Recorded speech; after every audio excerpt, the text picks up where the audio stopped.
social dimension to the ceremony in the evenings. And I go to these ceremonies all the time, and I'm a member on some ceremonial drums in White Earth and at Leech Lake.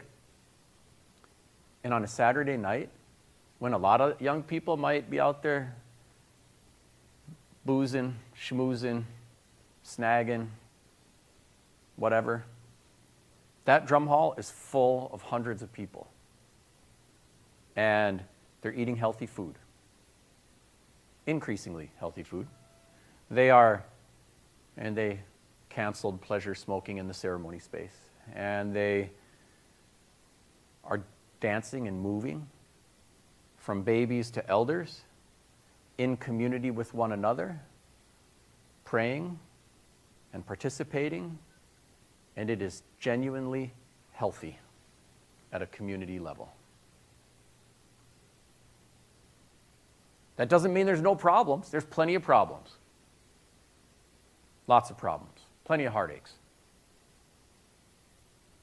But there's something healthy happening.